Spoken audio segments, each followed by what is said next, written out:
The NFC West continued to struggle in Week 4 of the 2024 season.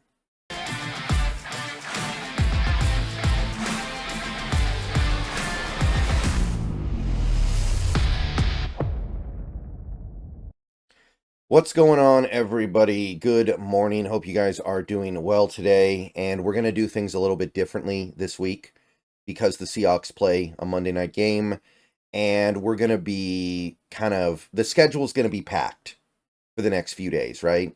Because we're going to have a lot of stuff to get out on a short week. We've got 6 days between tonight's game against the Lions and then the next game against the Giants. So Tuesday, Wednesday, Thursday, we're going to be pushing out so much stuff that I figure if there's a video that would normally go up on Tuesday that we can move to Monday ahead of our game, then we should go ahead and do it. So we're going to go ahead and do the rooting guide now, the rooting guide post-mortem, I guess.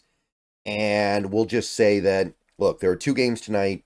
One game, there's no rooting guide post-mortem discussion needed. And the other game is relatively inconsequential. It's an AFC battle between a team we don't play and a team that we already played. So that doesn't really mean anything to us anyway. So I'm just going to go ahead and not worry about it. And we'll just do the rooting guide post-mortem for what has happened as of now.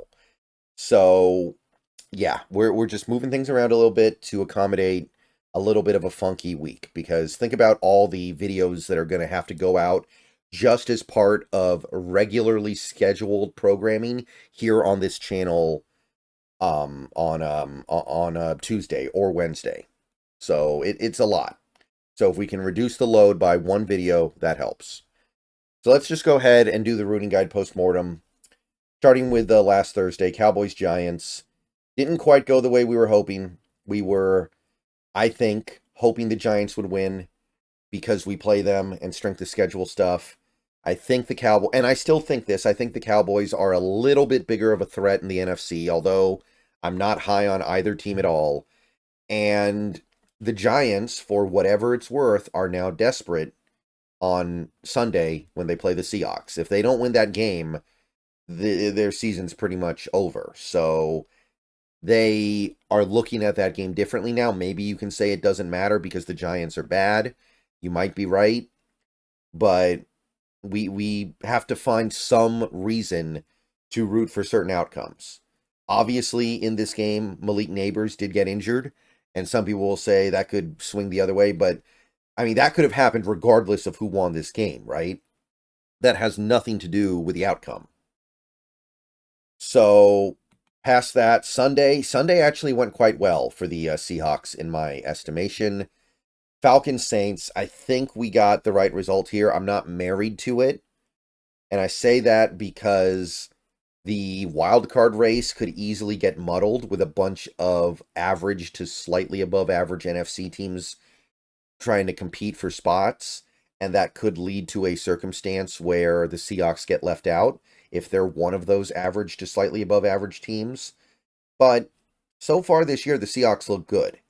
So if you're thinking about aiming for the top, your priority should be to bring a team like the Saints down a notch that had started out the season so well, even if it's at the expense of Atlanta keeping their season alive. So I think it's good. I will admit it could backfire, but I am not against it. Okay, no, that looks much worse, actually. So, yeah, we'll just keep it like this. So, good result. Falcons beat the Saints. Very good result here. We got a big one. Rams-Bears. Bears came through. Don't really know how they did it, given how their offensive line was playing for much of the game, but they found a way. They got it done.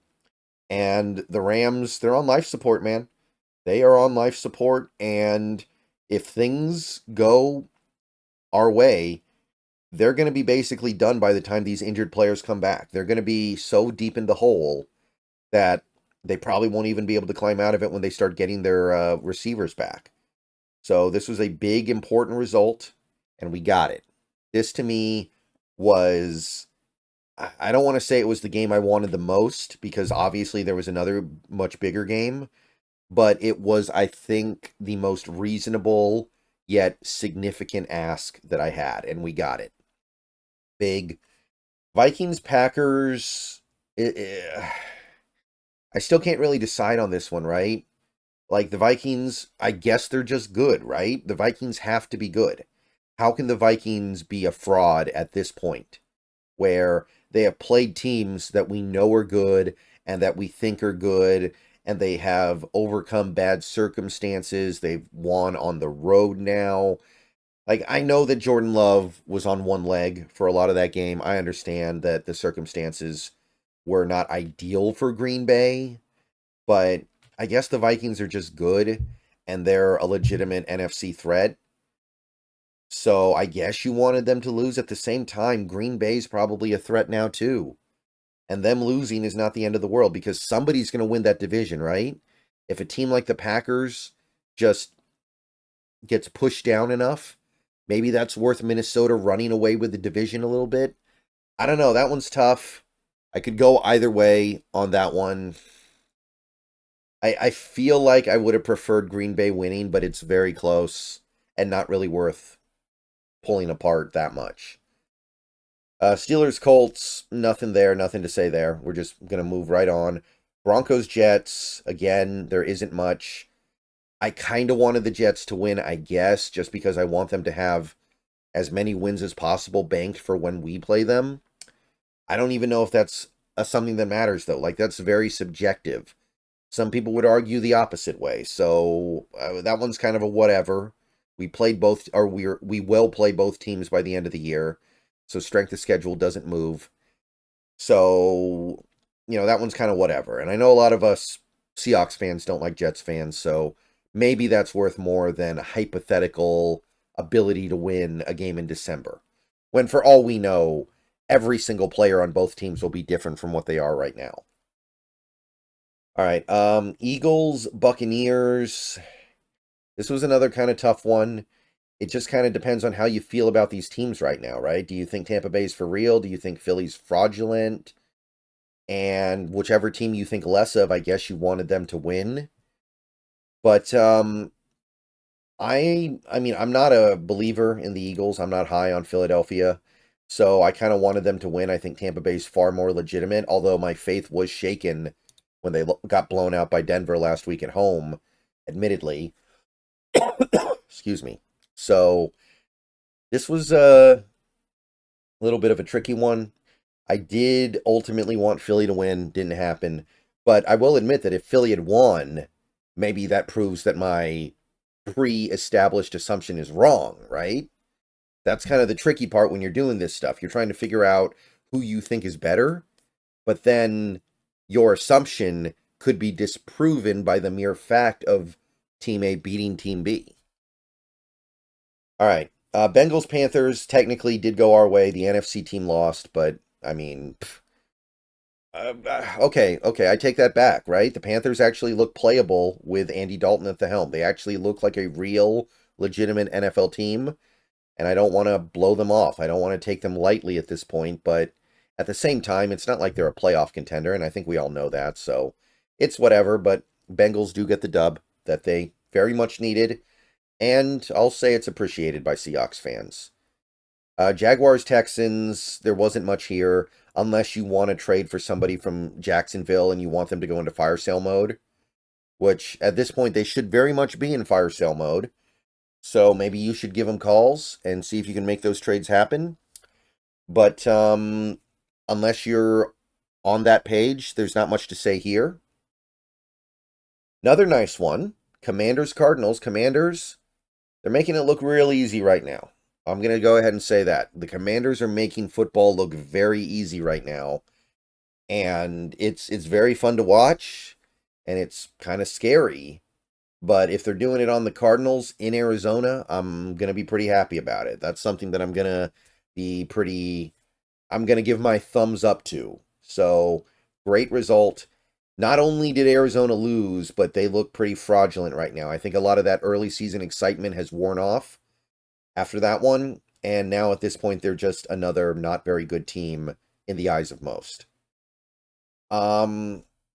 We didn't get what we wanted in 49ers Patriots, but that was a big ask, right? I watched a decent chunk of that game. Patriots got no chance with that offensive line. And the Niners were desperate. This is something that I talk about sometimes that I think we as fans lose sight of. Teams do tend to play better and do more things and go to further extremes when they're desperate for a win. When you need it or your season is going to be hanging by a thread, you're going to be driven to go a little bit further and push a little bit harder to make sure you get the win. But yeah, not the result that we wanted there, but can't really say it's unexpected. Browns Raiders, there was nothing really going on here. I can't say anything about that result either way. I guess at this point you're just saying, well, the Browns lost, so we will probably want the Browns to lose next week, so maybe they go into fire sale mode. We could trade for Joel Bitonio or something like that, but that's a parlay, right? That's a few different things happening that you would need to happen for that to matter. It's not going to matter unless all those things happen, so your sanity is not worth betting on stuff like that. Chiefs Chargers, not much there. We don't play either team. I can't think of a rooting interest there. So, nothing. Bills Ravens, the only rooting interest would be we play the Bills this year, so we wanted them to win for strength of schedule. And we also wanted them to have as many wins as possible banked by the time we play them. So the attitude they bring into the game is a little bit different. Although I didn't really want them going into that game undefeated either. So them taking a loss is not the worst thing. So as you guys know, when you start making arguments about stuff like that, the argument's very thin. And there really wasn't that much of an interest there. All right. So that's it for the week.